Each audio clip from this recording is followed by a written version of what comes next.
Il y a une case dans le dernier scan One Piece qui est encore plus importante que le reveal d'Imu. Et presque personne n'en parle. Les Galela, l'armée de géants de l'ancien roi d'Elbaf à l'époque de Joy Boy. Des géants réputés pour pouvoir ravager le monde entier. Oda s'est clairement inspiré de Gog et Magog, des religions abrahamiques.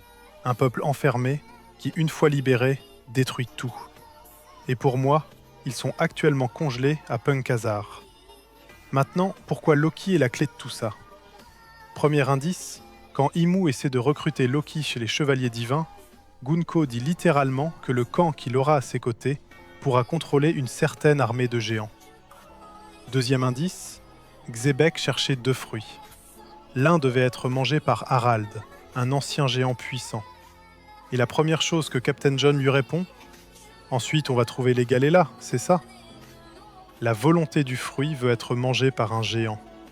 Et son vrai but, c'est pas Nidhogg, c'est libérer les géants. Quand l'alliance de Joy Boy a perdu contre Imu, le roi des géants a eu un plan avant de mourir. Il a congelé son armée avec Ragnir en leur ordonnant d'obéir à celui qui les décongèlera. Ragnir est parti sur Elbaf protéger le fruit, en attendant qu'un ancien géant puissant veuille détruire le monde et vienne le manger. Ce géant, c'est Loki, le seul qui peut les libérer, le seul qui peut les contrôler. Mais pourquoi tout le monde les veut? Imu, Xebec, Teach qui envoie Kuzan à Punk Hazard.